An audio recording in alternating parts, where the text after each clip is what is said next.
good evening everyone. Hi. Good to see you. Shana Tova umevorechet. I don't hear you. Shana Tova umevorechet. Thank you very much. Okay. We're a few days before Yom Kippur. First of all, I want to thank this beautiful building here that is having us. It's a new building. You are one of the first people got into this building, so it's a big day. Baruch Hashem. May this building be full of Torah and people all the time, Bezrat Hashem. Also, I want to thank Tovli Pizza, North location, for sponsoring the food of today. Thank you for Tovli. Tovli means, huh? Good for me, yeah. So good for us. And I want to speak today a little bit about something that is a little bit kashur, related to Yom Kippur, but not really directly. But it's going to get us ready to Yom Kippur. Because we all have to be ready to Yom Kippur. You know, Yom Kippur, it's such a holy day. Doesn't matter, every Jew in the world, Yom Kippur does something for him. He does something extra on Yom Kippur. Every Jew in the world. Something. So that's why Yom Kippur is a very important day for us. And I want to speak about a very, very deep and important point in Judaism. It's called Hakarat HaTov. Hakarat HaTov, it means to be grateful. First time when I came to Canada, I went to downtown, and then I stepped by mistake on someone's leg. And then he's like kind of, I'm sorry. He's telling me sorry. And for me, and I'm Israeli, I'm very Israeli. You can see by my language. For me, it was like, what do you mean you're sorry? I have to be sorry. So it was very weird for me. So I thought, listen, people here are so nice. So nice. But then I look at Torah, and the Torah says different. The Torah say, the Jews, from one hand, they are the nicest. In another place in Gemara it says, the Jews, it's the most terrible nation in the world. And if they would not have Torah with them, they would destroy the whole world. So in one place the Torah say, the Gemara, it says that the Jews, we have the best qualities, the best character, we're so nice, we love people, we help, look how much donation we give, look how much good we want to do to the world. From the other hand, it says that the Jews can destroy the world in 1 second. But what's the difference? There's two types of Jews. The Gemara says, a Jew with a direction is the best Jew in the world.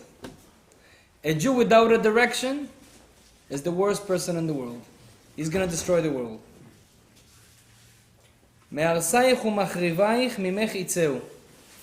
It says that those who are going to destroy you is going to be coming from your nation. The bad people in the world, those, the mafia, they are Jews. A lot of them are Jews. They just don't have a direction. So today I want to speak about the most important point that makes us Jewish. Do you know there's two nations in the world? They can't be Jews. Who are they?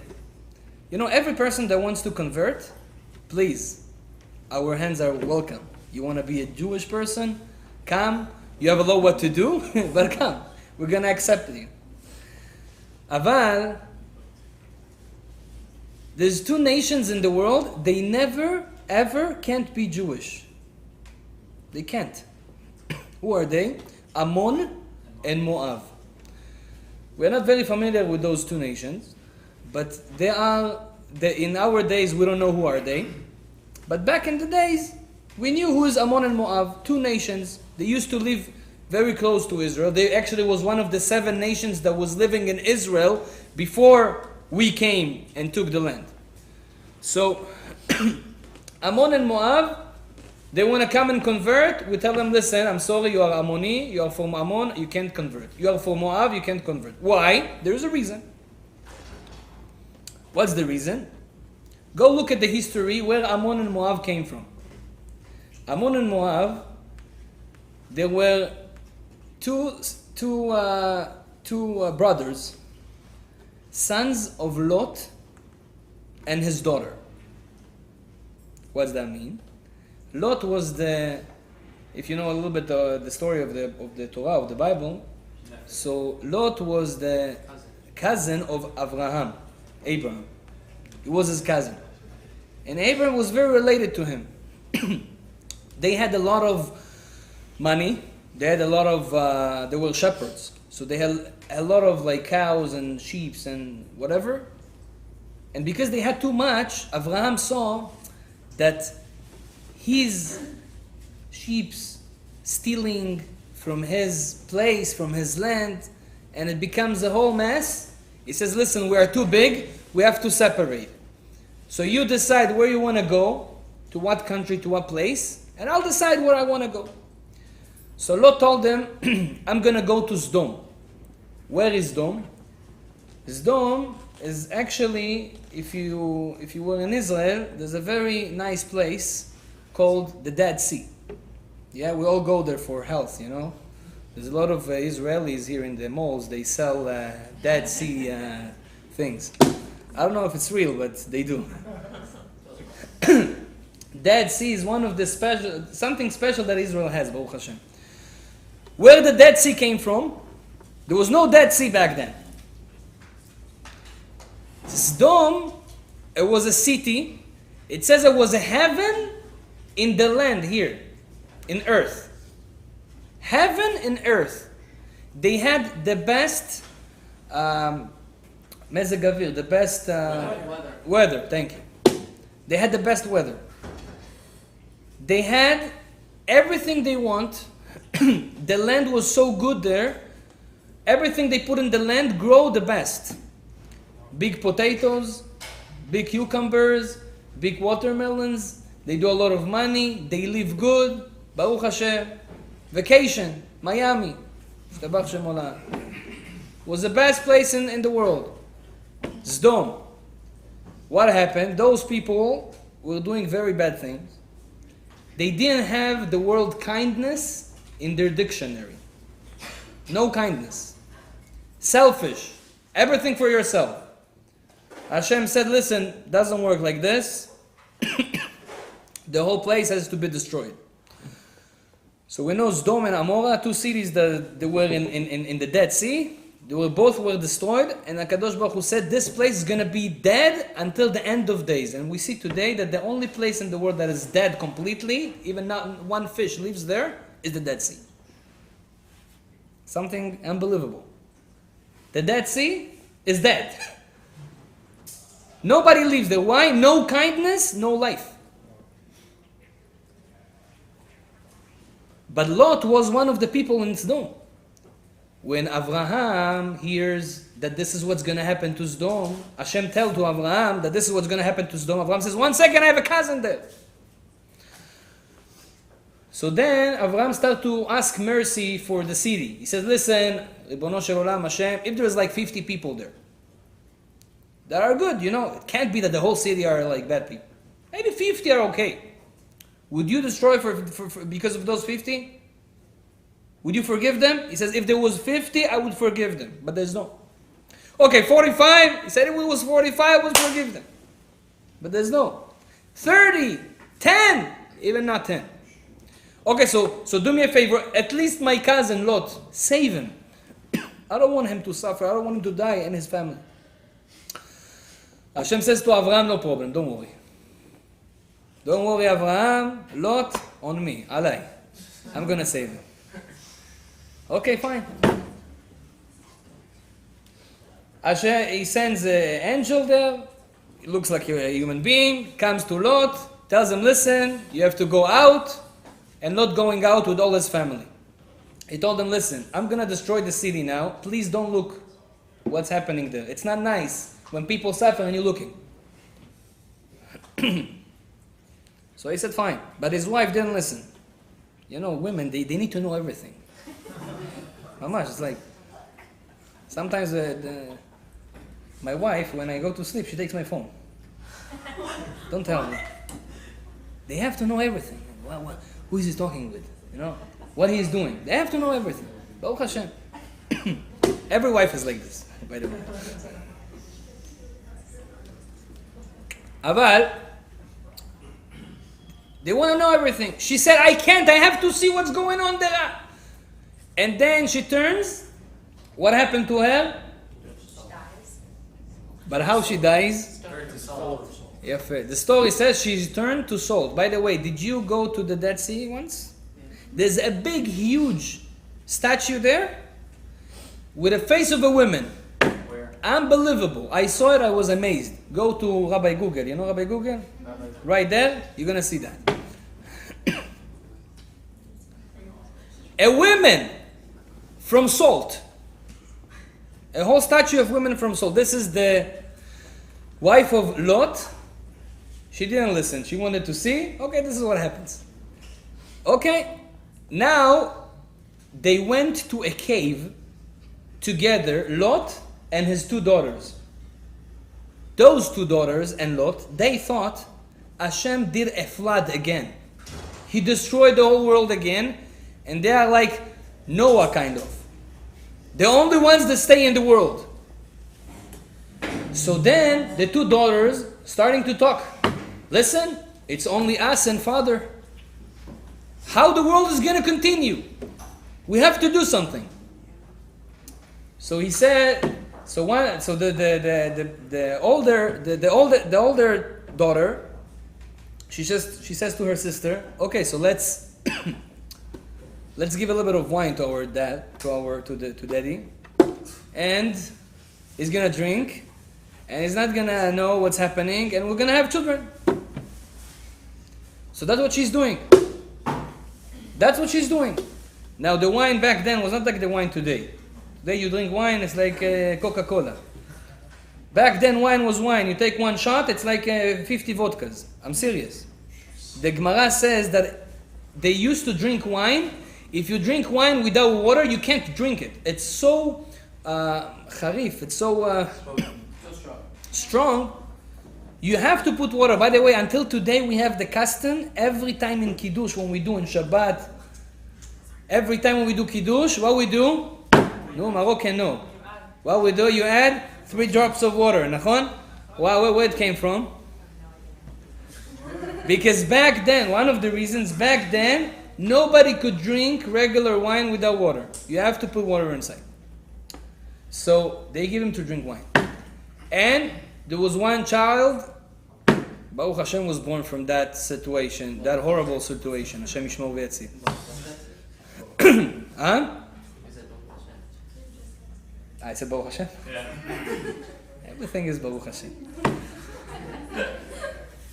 So, what was the name of this guy, of this child? Moav. Why she called him Moav? Me'av, from father. This is what it means. From father. This child is from my father. Like he's his grandfather and father in the same time.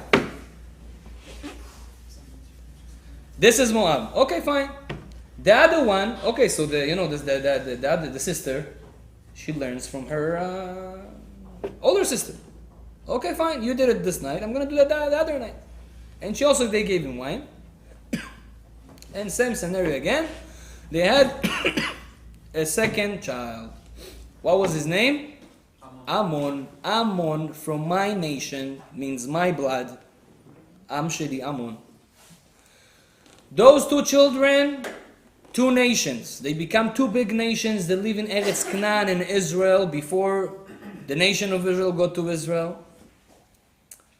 And then when we just came out of Egypt, 40 years in the desert, now we want to get to Israel. So there was Mamash on the border. So Hashem told us, go and ask Ammon and Moab to give you, just to to go by their land. You want to reach Israel, so we have to go. It's going to be easier for us to go through Moab and Ammon. We come to them and we tell them, listen, we want to go through your land. Please give us to go. We came from the desert. What they say? No. If you're going to come to our land, we're going to fight you. You can't come. We don't give you to walk in our place. Our rabbis say, those two nations, they didn't think to be grateful with Am Yisrael, with the nation of Israel. How you came to the world? You know your history, right? Abraham, the father of Jews, saved you from death, your father, which is your grandfather also. He saved him from death. That's why you leave. Give him to walk in your land. What happens? And you know what? Do a little bit more. Give him water. Give them bread to eat. Be grateful. They did something good to you. You live because of them. Give back. No, we don't give back. Hashem said on the spot, a nation that is not grateful, they don't know how to give back a good that you got before, you can't be Jew. Those two nations can't be Jew at all. Never ever. Why? Because the most important character is grateful. And one of my rabbis told me, if you're not grateful, look if you're Jewish. Maybe something there Not kosher. not kosher. Go check, man. What do you mean to check? Yeah. Go check your parents. Go check your grandparents. Maybe you adopted, I don't know. If you don't have this character to be grateful with someone, Toda Rabba, thank you very much, I'll give you back, you did something good to me. Jews are grateful. We build in with this. This is why we can't accept someone that is not grateful. Someone that doesn't have a karat tov to give back something good that someone else did to me. So this is one. But to be grateful, what does that mean? Okay, someone did something to you. He helped you once, so you also help him. Right? This is what we understand being grateful. Our rabbi says it's a lot more deep than that. I'll give you a story. Our nation, we were in Egypt how many years? 210. We needed to be there for 100 years. Baruch Hashem, only 210. Those 210, we suffered a lot. By the way, all our souls here, you all sit here, we all went out of Egypt. How do I know? Because one of the big Kabbalists 500 years ago says that the last generation before the coming of Mashiach, they're going to be the same souls of those people that went out of Egypt. So we all went out of Egypt. I don't know if you remember, but we went through the sea. We saw Mount Sinai. We all were there. That's why we complain a lot also. Because they were complaining all the time. Hey, I want this food, I want that water, I want that. You have everything. You have iPhone, you have Android, you have TV, you have this, you have that.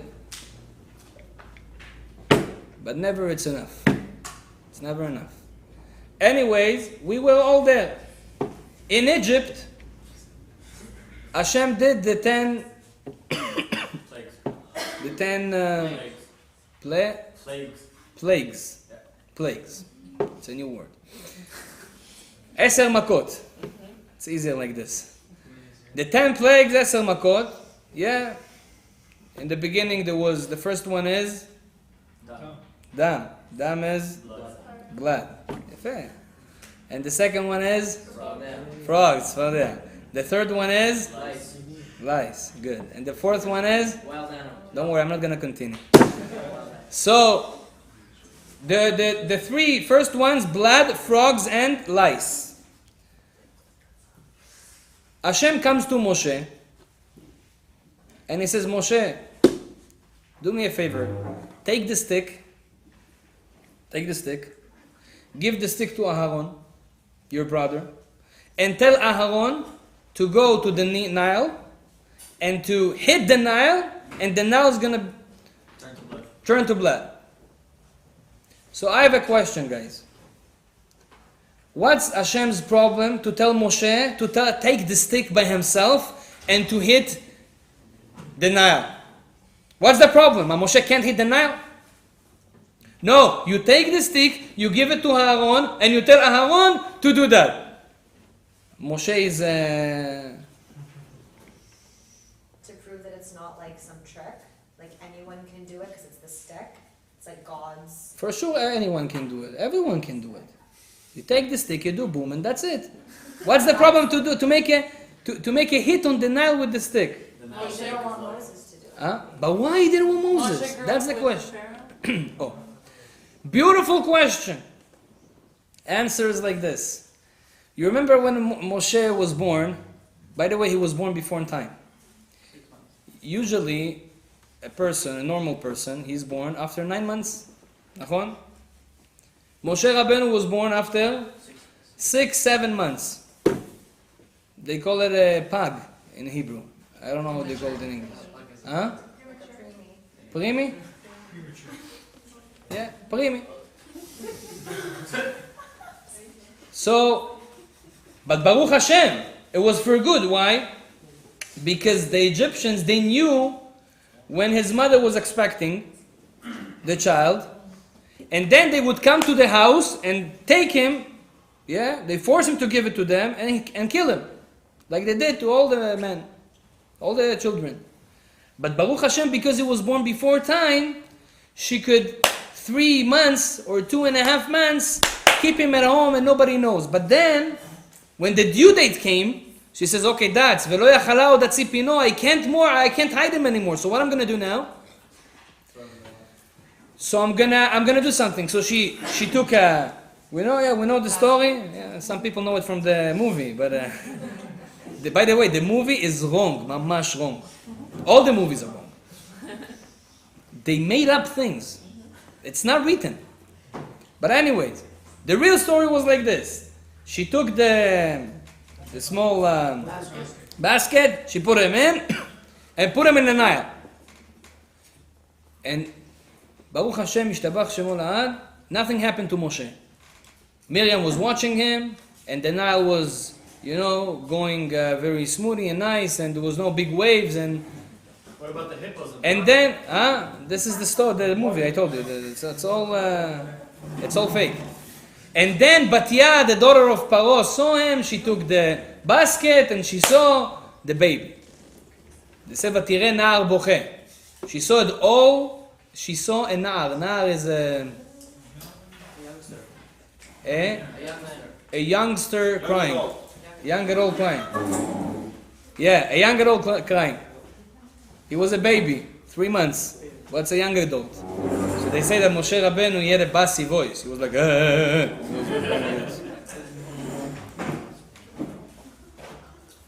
And there's another opinion that says that Moshe was mamash, he was a baby, but his face and everything looks like, there's some babies like this. He's a baby, but he looks like a mature, looks like an older guy. Everything is already developed, yeah. So this is how Moshe was. So now is the answer.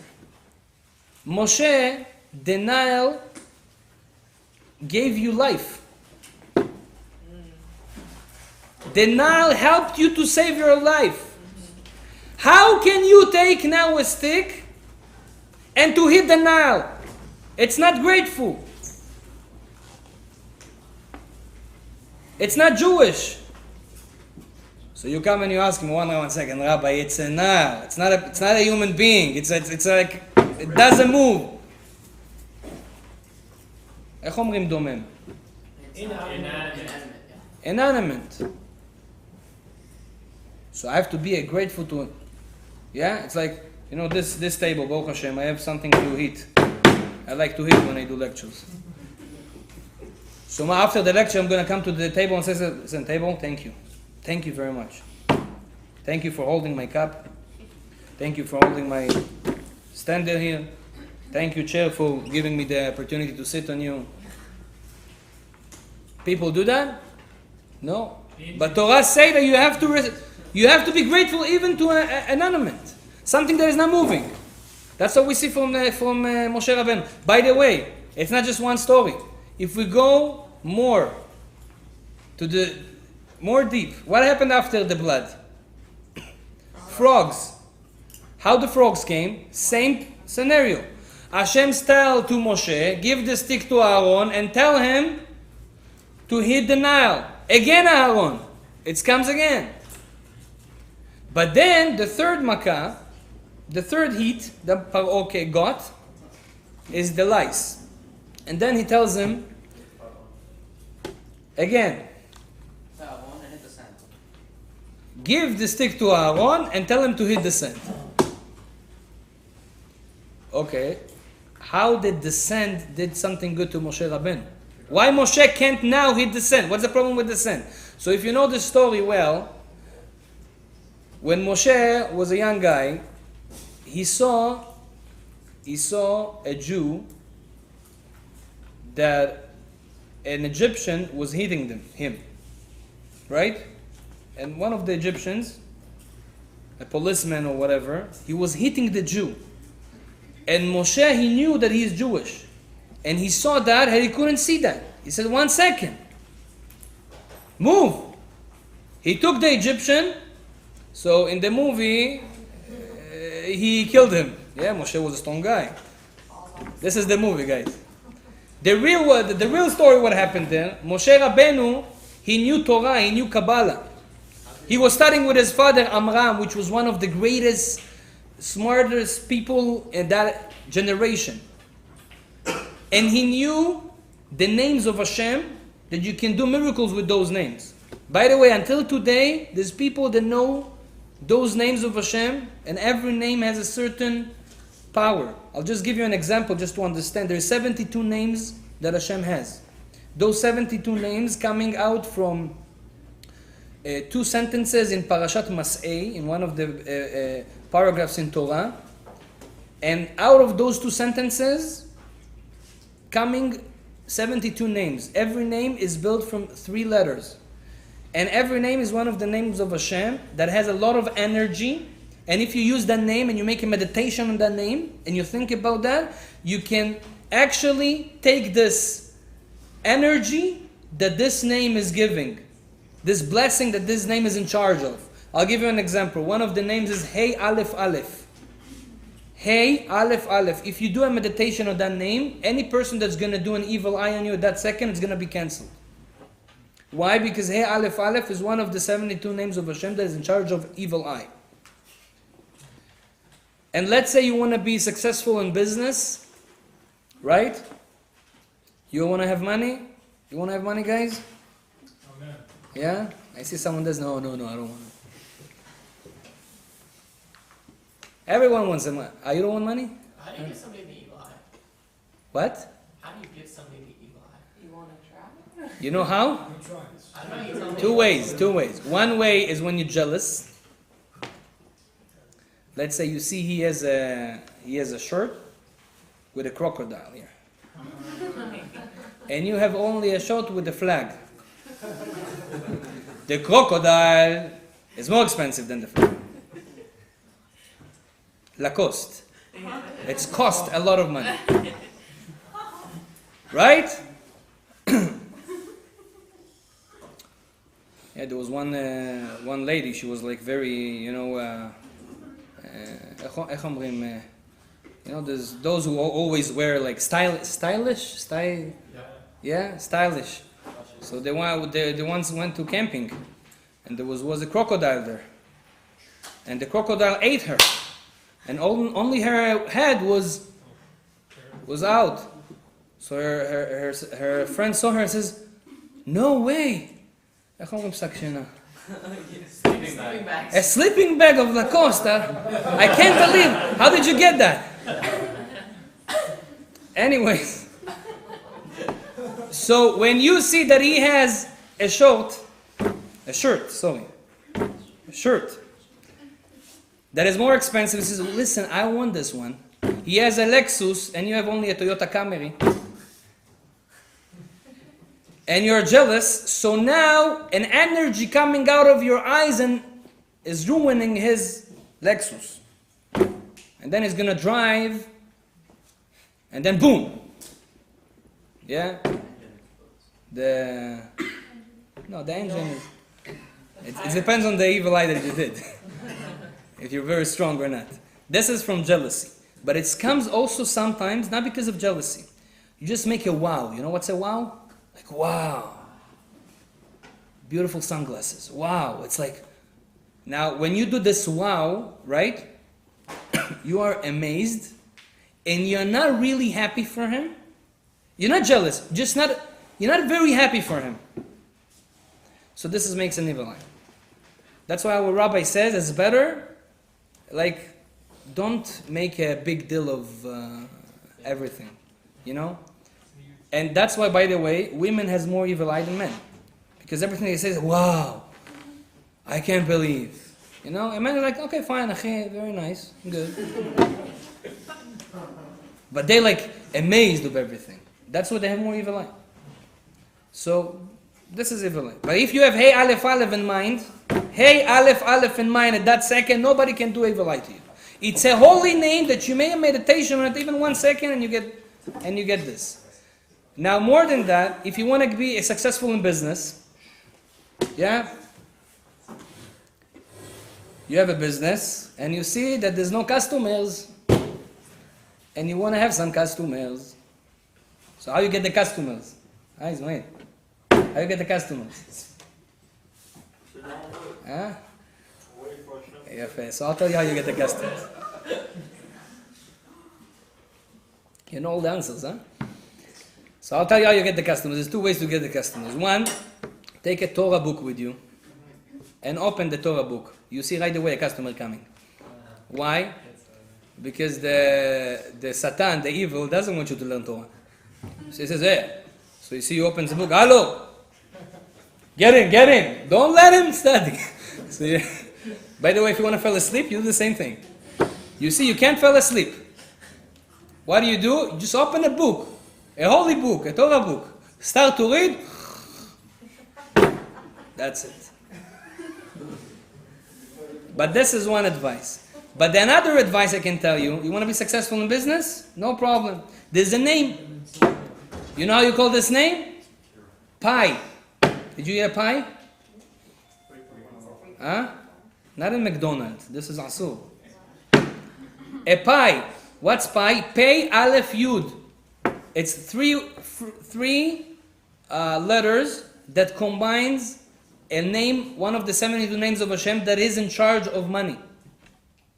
And by the way, that's why if you went to synagogue once or twice or 3 times or whatever, and you said the pasuk, Poteach et yadecha.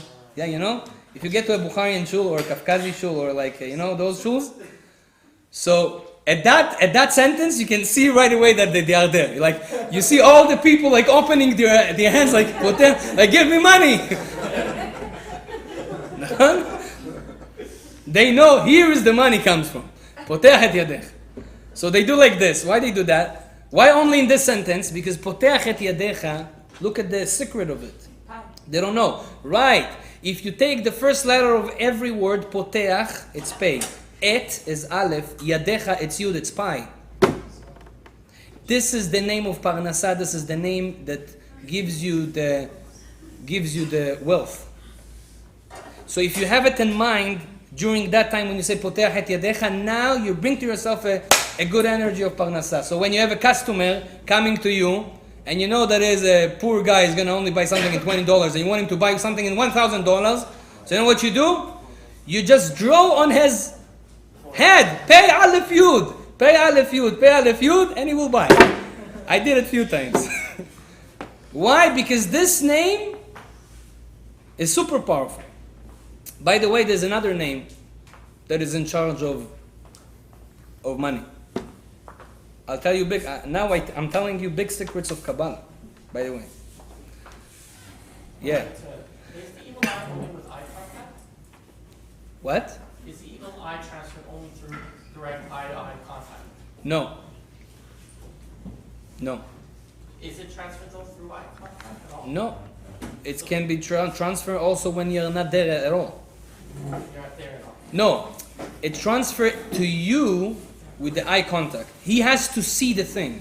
For example, if he does an evil eye to a person, he has to see the person and make a wow. Okay? Or you have To be amazed. But let's say he looks at his house.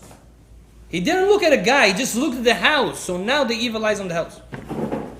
What it thinks of it. Okay, maybe there was one guy came to me before that, I don't remember who was it. You. And he told me that next class is going to be on evil eye. So Bezrat Hashem, we're going to speak about it. So what's the second name of Parnasa? The second name of that is in charge of money is the same pasuk, the same sentence, Poteach et yadecha. But now, don't take the first letter of every word. Take the last letter of every word.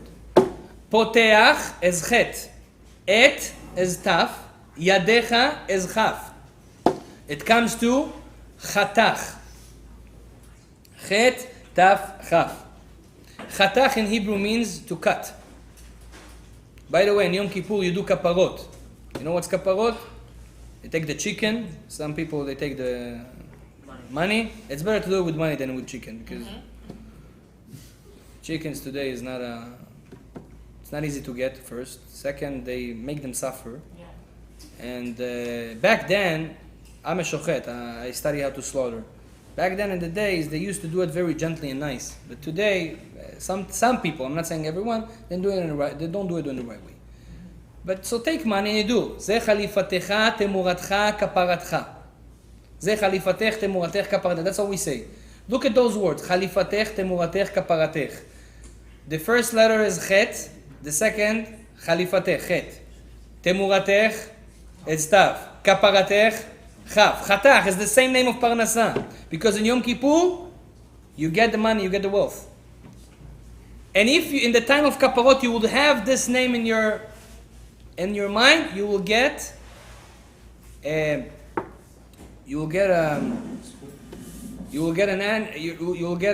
blessing of Parnasa, of wealth.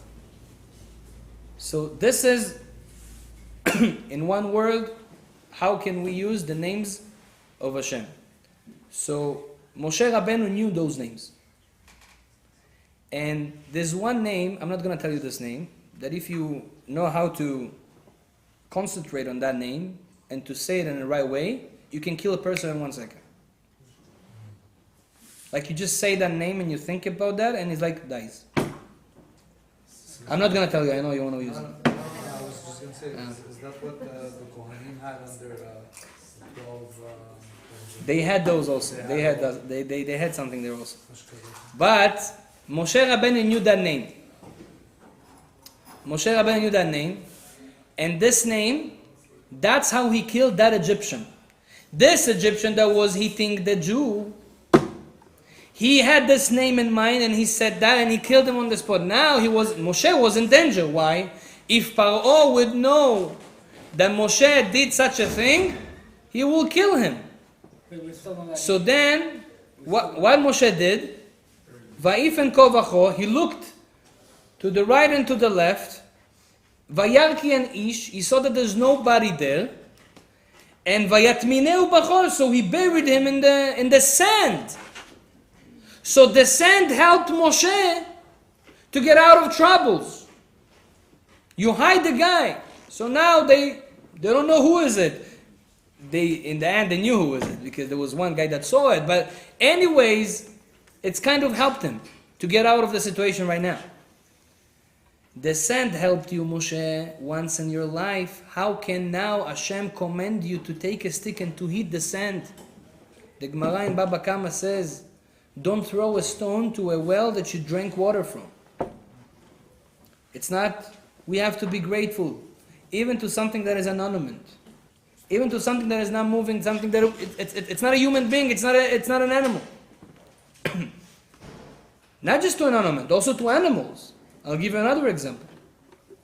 We speak about Yetziat Mitzrayim of Egypt.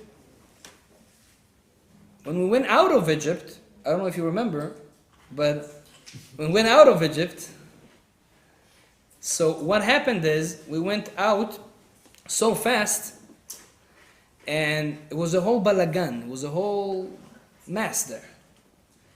And the Egyptians, they had a lot of dogs, like the Germans, you know, they like dogs. And the dogs, you know, the dog, the character of the dog, the nature of the dog is to bark. It barks. Especially when they see the slave running out or doing something. They know who is the slave and who is the master. So they say that all Am Yisrael, which was millions of people, if you count, the Torah says that the nation of Israel, there was 600,000 men in the ages between 20 to 60. Now each one of those has a wife, right? So 600,000, so you multiply it by 2, a man and a wife, so it's already 1,200,000. Now they have kids. So let's say each one had 3 kids. Let's say, okay? They had a lot more. But let's say they had 3 kids. So 600,000 multiplied by 3, how much is it? 1,800,000 plus another 1,200,000, it comes to 3 million. This is the minimum. There's also were old people there that we didn't count. So more than 3 million people for sure went out of Egypt. It's a huge amount. Huge. And the dogs, they see it. What the first thing the dog want to do is to bark. They say, the Torah said that all the dogs, all the dogs were silent. Nobody barked. And then the Torah say a commandment. The Torah say, let's say you want to eat meat. You're allowed to eat meat. You want to eat meat? No problem. Slaughter it in the right way. Do it in the right way. But let's say you slaughter the animal and now it's not kosher. You check the lungs, you see there's a hole in the lungs. It's not kosher. There's a hole in the brain. It's not kosher. Or you mess something up with the knife. So it's not kosher. It's called terefa. Terefa means not kosher. So what we do with the meat? What do you do with the meat? They were in a desert. So they say the first one that is got the permission to get that meat is the dog. Let's say you have a donkey, you have an ox, and you have a dog at home. They're all hungry. And now you just slaughter an animal and say, why? Taref, not kosher. Okay, what I'm going to do? Ox, come. You have a lunch today. No. Donkey, no. Dog. Why the dog? This is because the dog didn't bark when you went out of Egypt. You have to be grateful to the dog. So Hashem gave a special commandment to be grateful to the dog that he didn't bark. Once in his life he didn't bark, so all his generations for the whole history is going to get your non-kosher food. So nice. Look what one thing you do properly can do. But we have to be grateful. Torah teaches us, be grateful. Someone did something good to you. Now people, they think, okay, I'm grateful to people that they really were good to me. But what happens if someone did something good to me and then it did something bad to me? Do I still have to be grateful to him? Now, this is a question. Now he's doing bad to me. But before, one day he invited me to his house and I ate for free from his food and whatever. But now he's not good with me. The Torah states you have to be grateful to that person even for one time that he gave you something. And that's why, Jews, we can't hate someone else. Because there's always something that a person did good to you. Even coming to you and just, giving you a compliment. Wow, you look beautiful today. He just gave me a good feeling. And sometimes the Gemara say that ולבן משיניים מחלב, גדול המלבין שיניים לחברו יותר מהמשקה וחלב. It's better to smile to someone, right? So he see your white teeth and you make him happy, then giving him a white milk to drink. We would think, listen, the guy is thirsty, I'll give him milk to drink. I'm a kind person. He says, it's a more kindness to smile to a person, to show him your teeth, because you make him happy. A lot of times I come to synagogue and I see people like, life is terrible. They don't want to open the book even. You see people in the street, they go like this. What happened? So you know what I do when I see someone like this? I smile in the face, like this. And then he's stuck. Like, oh, I have to smile back. I mean, it's not nice. Because when someone smiles to you, you can't be like, you can't. You have to smile to him back. It's like automatically. So by doing it, you made him feel for another second. Could be after that, you turn your head, he's going to be sad again. But for that second, you make him smile, you make him happy. This is a big reward. This guy did something good to me. I have to be grateful to him for the rest of my life, according to Judaism. That's why Jews really, we have to love each other all the time, because there's no Jew that I met him once and he didn't do something good to me. Everyone does something good to me. Sometimes you come to a place and you're like, alone, no, I don't have friends here. What I'm doing. And then someone comes to you, hey, Achi, what's going on? How you doing? What's your name? The guy just saved the situation. He saved you. You were alone. Nobody coming to you, talking to you. And the guy came and talked to you. You have to be grateful for that person for the rest of your life. He did something good to you. He make you happy. This is Jews. This is a Jewish character. And this is the most important point before Yom Kippur. Now I'll tell you another thing. People ask me, Rabbi, I'm not happy. I want to be happy. I'm not happy. Now, there's people that actually say it. I'm not a happy person and I want to be happy. And there's people that they kind of hide it. They're not really happy, but they like show off. Yeah, Facebook, Instagram, selfie, vacations, everything is good. But Be'emet inside it's all black.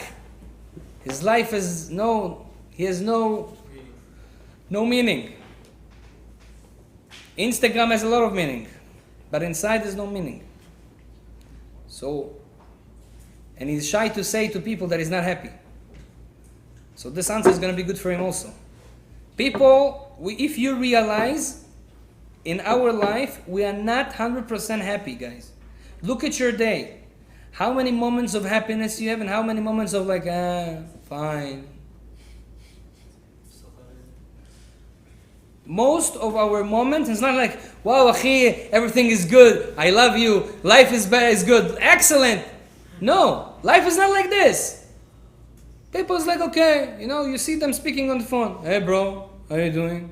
Good. And you? Good. Fine. What are we doing today? People are like, where's the passion? Where's the happiness? We lost it. We don't know how to make it. Nobody taught us when we were kids, not in school, not in university, not at home, how to be happy. How to be happy? Go eat a good steak, be happy. No, doesn't make you happy. There's people that they go to eat a good steak and they always find what's not good in the steak. So I'll give you now 100% recipe for happiness. If you do that, you're going to be happy every second in your life. Guaranteed by HaKadosh Baruch Hu. If you have problems, come to me. But do what I'm going to tell you now. Happy people is people that are grateful. I'll prove it to you. Why we are not happy? Because we are not grateful to others, to ourselves, to the world, and to Hashem. Imagine to yourself a person that wakes up in the morning and looks at his bed, just came from the bed, king size, and he looks at the bed and says, Hashem, Walak, thank you for the bed. It was amazing to sleep this night. I really appreciate the bed you gave me. And if you're a single, you come to your father, Abba, sichakta oti. Very good. You gave me the best life I could ever dream. Be grateful to your father to everything that he gave to you. Come to your mother. Say thank you. You brush your teeth. Thank you for the teeth. You know what's to live without teeth? You know what's that? Look at our mouth and the teeth, how they built. It's just to look at that you can realize Hashem. Here we have special teeth that are tochen. Tochen is ground. Yeah. Ground. My wife a week ago, she made wisdom teeth. She took the wisdom teeth. And she couldn't like eat here. So she ate like how the bunny eats, like this. You know how much she suffered? She said, I can't eat like this. It's impossible. You don't enjoy the food. Imagine you didn't have those few here. Your life will be terrible. You don't enjoy food. Baruch Hashem that we have it. We have to be so grateful to Hashem. Thank you for that. Now, people that are always grateful, they are automatically focused on the good things in their life. People that are not grateful, they would automatically focus on what's missing in their life. There's people that waking up in the morning, I still don't have $3 million. I don't have it. What am I gonna do? I don't have the car I want. No, I want the Civic, the new Civic, the sport Civic. Achi, brother, sister, you're doing bad to yourself. You're ruining your happiness every day. Stop looking at it. You make yourself a sad person every day. So, okay, how do I change it? Look at yourself. We usually look at what we don't have. I don't have a master's degree yet. I don't have a bachelor's, how you call that? Bachelor's is before master's, right? Yeah. I'm not a PhD. So what? I'm also not a PhD. And I'm happy. We don't need nothing to be happy, you understand that? We don't need nothing to be happy. There was one guy, his name was Rab Zusha. Rab Zusha from Napoli. He was a great righteous person, tzaddik, 200 years ago. This guy was such a righteous person and simple. He was very poor. No money. Like, when I say poor, it's not like our poor, Today, poor people, they have iPhones. I'm saying poor, like, doesn't have a bread for tomorrow. And he was poor. He has a big brother. His name was Rabbi Elimelech Milizansk. And he was a great rabbi, and he had a lot of students. And once the students came to Rabbi Elimelech and asked him a question, they told him, Rabbi, we are in a level now that we want to study how to accept suffering with love. Hashem sometimes making us like we call it a hard times, and we have to accept it, and we have to to get it with happiness. But we don't know how to do that. We don't know how to do that. So how can you teach us, Rabbi, how to do that? How to accept also the bad things with a happy smile? So he told them, listen, you have to look and to ask this question, not me. I'm not the right person. You have to go to my brother, Rab Zusha. Go to Zusha. Okay, so they went to his house. They went inside. They see how he lives.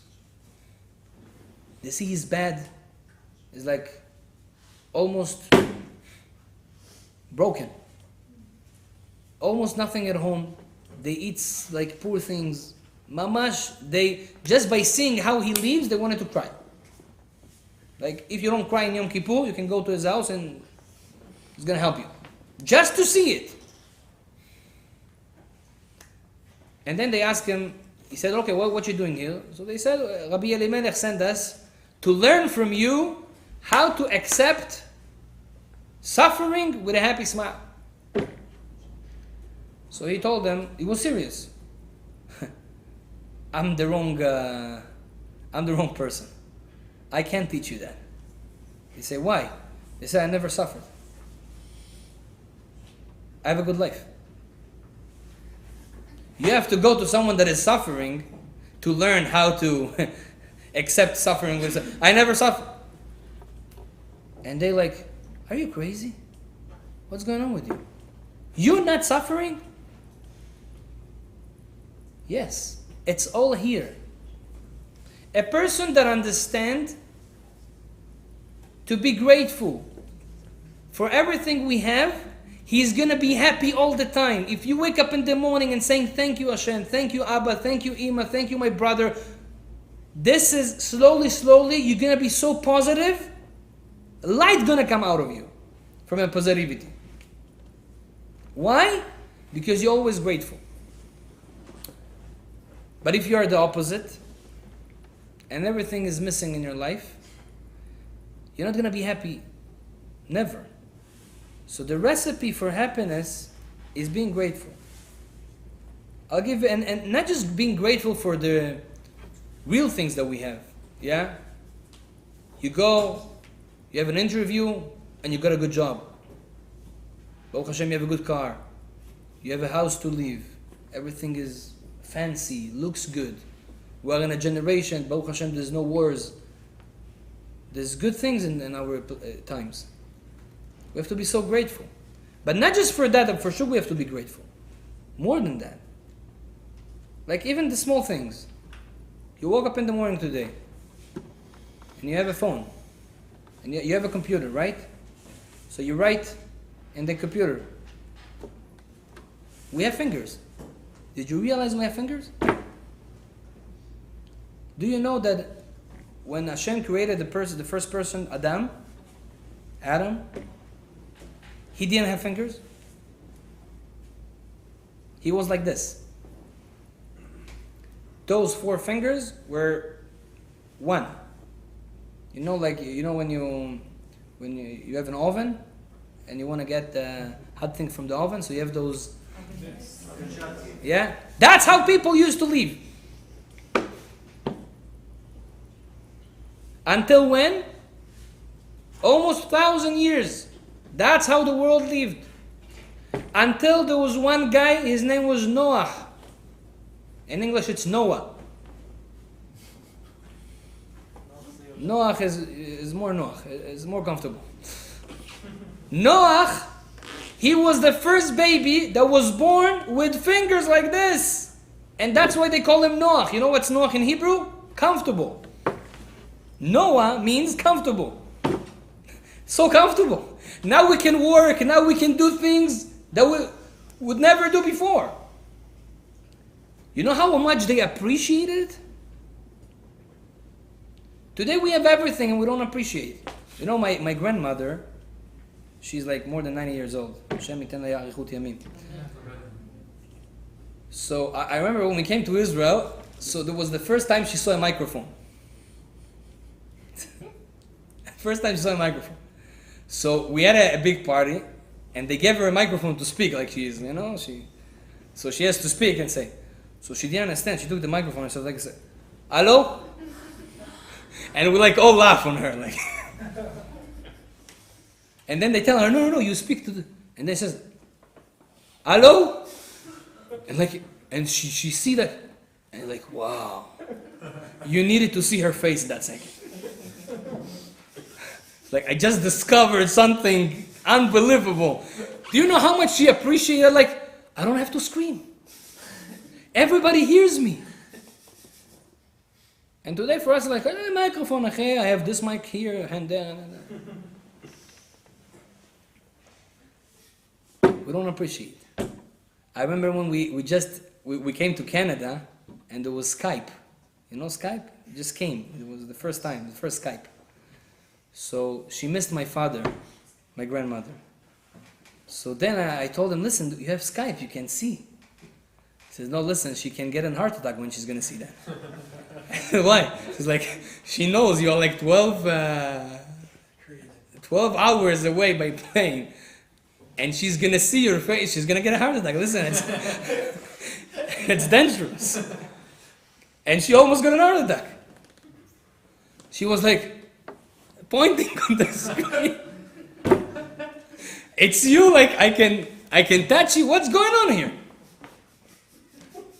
Yeah.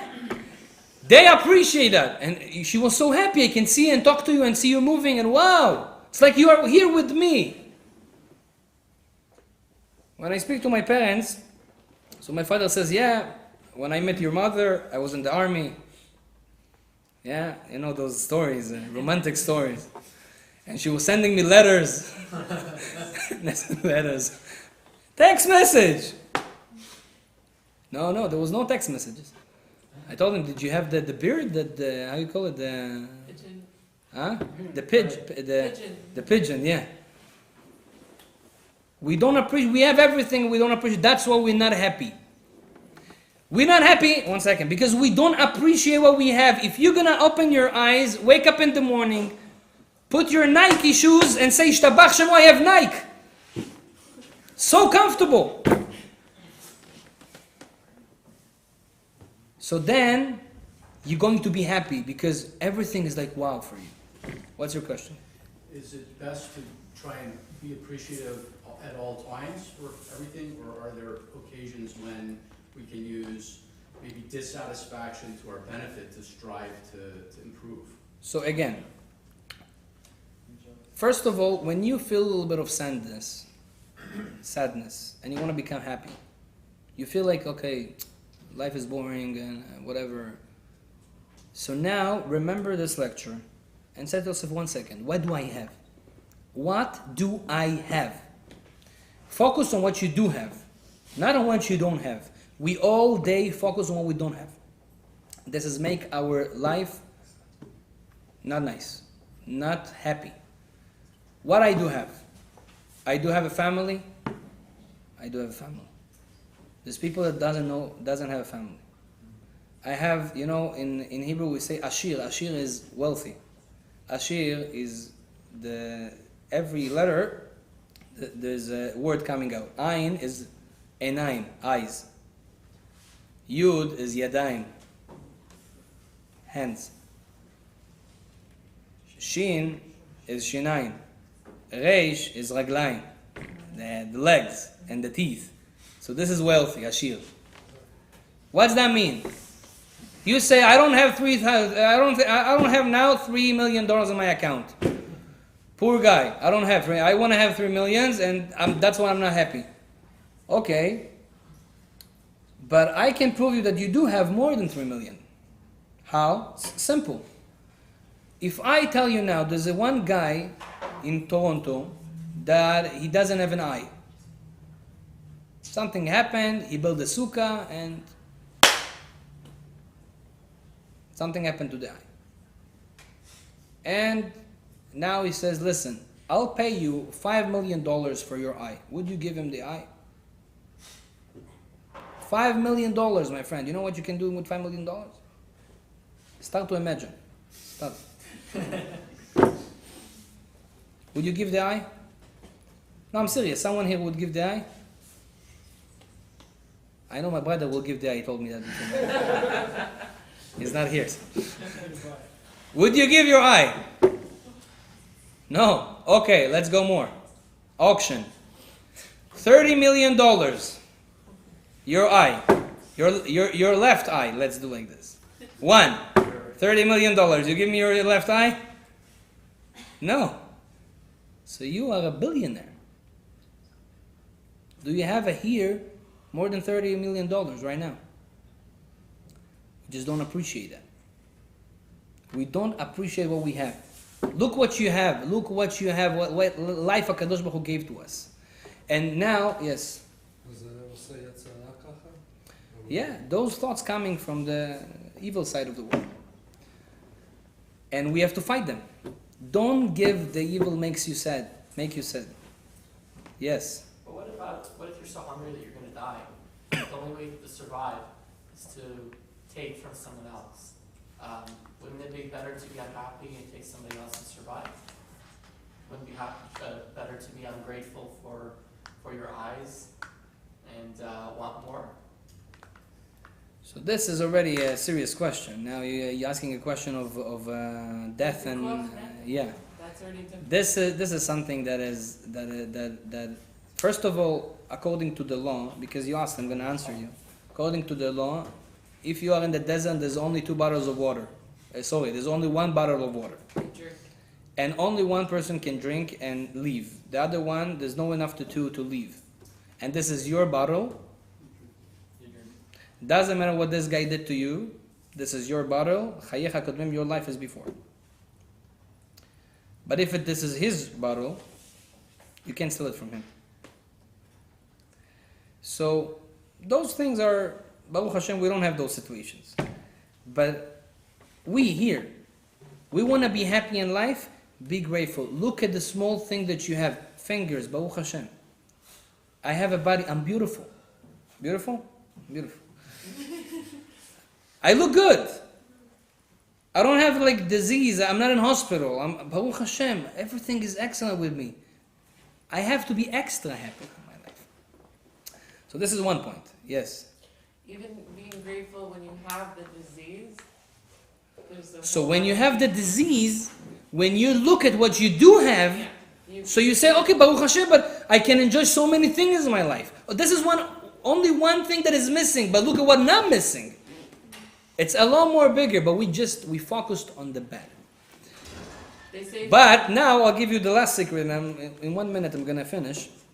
And this is the best secret you could hear in your life. Pay attention to this one. A lot of people asking Hashem, give me this, give me that, give me. I know that there is Hashem in the world. Yeah? People that doesn't believe in God, I'm sorry, they're crazy. Because today, the scientific proves that there is God. It's very logical that there is, okay, don't call him God, call him an infinite power, okay? Call him whatever you want. There is an infinite power that leads the world. We see it every day. Now, how can we, before Yom Kippur, convince him to make my life the best?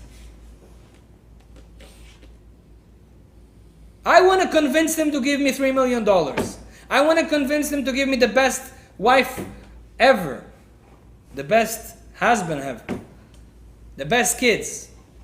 How can I convince him? Listen to this. Hashem says that if you see me as a good God, I'm going to give you a good life. If you see me as a bad God, you're going to have bad life. What does that mean? When you look at Hashem, how do you look at him? Like a guy from upstairs there that's punishing people, and if you don't do that, you're going to get this. If this is the way you look at Hashem, poor guy. This is the energy you're bringing to yourself. Judgments and problems. But if you say, Hashem, you are the best. You brought the world the best world ever. Some people look at the world and always look, people suffer, people die, people this, people kill, people do it, everything is bad. If that's the way you look at the world, Hashem says, that's what you think about my world? So no problem. I'll lead you in the same path. That's what, you're like a magnet. You take it to yourself. But when you wake up in the morning and you're grateful for everything, Hashem, thank you for this weather. You know, people in the winter, they say, oh, too cold. In the summer, oh, too hot. What's going on with you guys? Appreciate what you have. Shtabach Shemo, look at the snow. So white. Everything is white, so nice. Until it gets dirty. You take it and it's so nice in your hands. It's not hot now. Don't say it's too cold now. It's not very hot now. Remember the summer that you were sweating and you would say, I want the winter a little bit. That's how you look at life. When you look at life like this, Hashem says, I'm going to smile back to you, my friend. And you're going to have the best of the best. You never would be need money. You never would be need happiness. You never would be need... You're not going to have problems in your life. People like that, they're getting married very fast with the best husband and the best wife. Why? Because they look at Hashem as a good, and Hashem gives them good back. They are grateful to Him. Hashem is doing so many good things for us. And that's why we come to Bet HaKnesset, to synagogue. What we do in synagogue? Synagogue, it's a gym to become a grateful person. If you want to have a muscle, so you go to the gym, right? And the first day is very hard. But then you do more and more and more and more, and then you have a big muscle. Same thing as synagogue. We are not grateful people. אנחנו מפונקים. We are spoiled. And that's why we're not grateful. So where is the gym to be grateful? And grateful means happy, as we explained before, is by coming to Shiur Torah. Is by coming to Bet HaKnesset and say, Hashem, thank you for this world, thank you for this life. You are the best of the best. I want to wish you guys, first of all, that Hashem will help you to take those points, and not just as a theory, as a practical living. And this new year that came, Rosh Hashanah, Baruch Hashem, I want to wish all of you that Be'ezrat Hashem this year is going to be the best year in your life. Amen. And Hashem will be with you every second, and you will smiling to Hashem every second, and Hashem will smile back to you. Amen. And Be'ezrat Hashem, all your wishes should be fulfilled for good this year, Be'ezrat Hashem. Amen. Those who didn't get married yet, HaKadosh Baruch Hu will take care of them and give them the best husband and the best wife. Amen. And those who needs kids, Be'ezrat Hashem, HaKadosh Baruch Hu will give them kids. And those who needs money, $3 million, Kadosh Baruch Hu will give them the $3 million. B'ezrat Hashem, amen wa amen. Any questions? Please.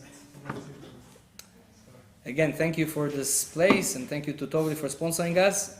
Please stay in touch with us, B'ezrat Hashem. We're going to have the Sunday class every week, Bli Neder. Only when there is a holiday, there is no class. So next week, there is a holiday. And the week after that, there is a holiday. So only, let's see you, B'ezrat Hashem, in 3 weeks after Sukkot. And B'ezrat Hashem, we're going to have also a Sukkah party. So stay in touch. Yeah.